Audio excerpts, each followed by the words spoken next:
트럼프 대통령까지도 헤르조그 대통령에게 베냐민 네타냐후 총리를 사면해달라고 설득하려 했지만 헤르조그 대통령은 가까운 시일 내에 그렇게 할 계획이 없는 것으로 전해졌습니다. 직접적으로 상황을 잘 아는 이스라엘 고위 관계자 2명에 따르면 헤르조그 대통령은 사면을 하거나 하지 않는 흑백 논리 외에도 다른 선택지가 있다고 생각하고 있다고 합니다. 그리고 대통령의 주된 역할이 통합을 촉진하는 것이기 때문에 헤르조그 대통령은 대신 중재 과정을 시작해서 유죄 인정 합의에 이르도록 시도할 것이라고 합니다. 그리고 지금 저희와 함께 줌으로 연결된 분은 이스라엘 하이옴의 외교 담당 기자인 아리에 카하나 씨입니다. 안녕하세요. 좋은 저녁입니다. 좋은 오후 보내세요. 제 목소리가 들리길 바랍니다. 주변에 소음이 있지만 말씀은 잘 들립니다. 네, 잘 들립니다. 이 부분을 설명해 주세요. 인질들이 집으로 돌아온 이후로 계속 제기된 질문인데 트럼프 대통령이 농담처럼 말하기도 했죠.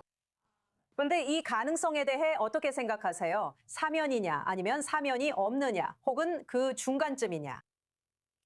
그건 단 한 번도 농담이 아니었다고 확실히 말씀드릴 수 있습니다. 제가 말씀드릴 수 있는 건 그 연설이 크네셋에서 있기 전에도 말씀하신 대로 제가 막 돌아왔던 그 며칠 동안 트럼프 대통령 측근들이 저에게 네타냐후를 사면해달라고 헤르조그에게 요청할 거라고 말했습니다. 그리고 최근의 마지막 소식은 실제로 이스라엘 대통령이 정부의 최고 법률 고문에게 네타냐후의 변호인단과 협상을 시작하라고 압박할 것이라는 점입니다. 그 목표는 재판을 끝내는 것이고, 왜냐하면 헤르조그의 입장은 오랫동안 재판이 끝나야 한다는 것이었기 때문입니다. 그는 자신이 가진 사면권을 사용하고 싶어 하지 않습니다. 제 생각에 그의 입장에서는 그것이 마지막 선택일 것입니다. 그래서 그가 할 일은 양쪽 모두를 다루려고 할 것이고, 제 생각에는 그들을 압박하고 가능하다면 심지어 강제로라도 밀어붙이려고 할 것입니다. 그는 그들을 강제로 할 법적 권한은 없지만 여론이나 다른 정치적 압력을 이용해서 그들을 합의에 이르게 하려고 할 것입니다. 그 합의로 재판이 끝나게 만들려고 하겠죠. 왜냐하면 헤르조그의 입장은 오랫동안 네타냐후에 대한 주요 혐의가 법정에서 더 이상 관련이 없다는 것이 입증되었거나 거의 입증된 이후로 변하지 않았기 때문입니다. 이제는 나라를 구하고 오랜 세월이 지난 만큼 재판을 끝내야 한다고 말하고 싶습니다. 하지만 재판을 끝내는 것과 사면을 주는 것은 다릅니다. 재판을 끝내는 것이 사면을 의미하는지 아니면 재판을 끝내는 것이 재판을 끝낼 수 있는 어떤 형식의 유죄 인정 합의일 수 있지만 사면은 주지 않겠다는 것인지 궁금합니다.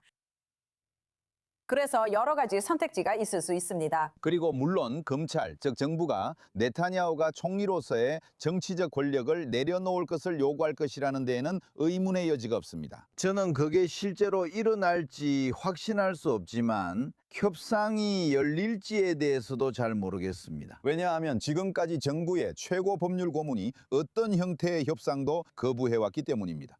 그녀는 이 문제를 논의하는 것 자체를 거부했습니다. 그녀는 네타냐후의 재판이 평소처럼 계속되기를 원했습니다. 마치 아무 일도 없었던 것처럼요. 그리고 마치 판사들의 언급이 전혀 없었던 것처럼 행동했지만 실제로는 판사들이 최소한 몇몇 혐의는 제외하라는 권고를 분명히 했었습니다. 그래서 지금 제게 남은 질문은 정부의 최고 법률 고문인 갈리 바하라브 미아라가 네타냐후의 변호인들과 어떤 형태로든 대화를 시작하는데 동의할 것인가 하는 점입니다. 그 점에 대해서는 잘 모르겠지만 한번 지켜봅시다. 그리고 또 래피드와 베네트가 그들의 정당을 합당할 거라는 속보도 있네요. 이건 아시다시피 지금 막 진행되고 있는 속보인데요. 이게 당신에게 어떤 의미로 다가오나요? 제 생각엔 이게 그렇게 놀라운 일은 아니겠죠. 하지만 이게 총리의 정치적 미래에는 어떤 의미가 있을까요? 네, 맞아요. 정말 최근 몇 분 사이에 벌어진 아주 새로운 전개입니다. 네타냐후, 죄송합니다. 베네트와 라피드는 오늘 밤 공식적으로 그들이 야샤티드와 베네트라는 하나의 정당으로 합친다고 발표할 예정입니다. 함께하는 겁니다. 베네트가 그 정당을 이끌게 됩니다. 그가 총리 후보가 될 것이고 라피드는 2인자가 될 예정입니다. 그들은 야당의 일원인 아이젠코트라는 사람에게 합류를 요청할 예정입니다. 지금 당장 그렇게 될지는 모르겠지만 확실합니다. 그게 그가 하는 일입니다. 이스라엘 정치 역사는 초기에 모멘텀이 생긴다는 것을 보여줍니다. 아마도 여론 여론조사에서 그들의 지지율이 몇 주 동안 오를 것 같지만 선거까지는 아직 거의 반년이 남아 있습니다. 보통은 처음에는 높게 시작하지만 천천히 조금씩 떨어지게 됩니다. 왜냐하면 결국에는, 그리고 당신이 저에게 총리에 대해 물으셨는데 리쿠드 장관들은 이렇게 말하고 있습니다. 그럼 베네트는 뭐냐? 그는 우파인가 좌파인가? 제가 다시 말씀드리지만 베네트는 이스라엘 정치권의 극우에서 나왔습니다. 맞죠? 그는 예샤 평의회의 의장이었고 거기서부터 시작했습니다. 그런데 지금 그는 야이르 라피드와 같은 당에서 활동하고 있습니다. 야이르 라피드는 중도나 중도 좌파에 속하죠. 어떻게 그 두 정치인이 함께 할 수 있는 겁니까?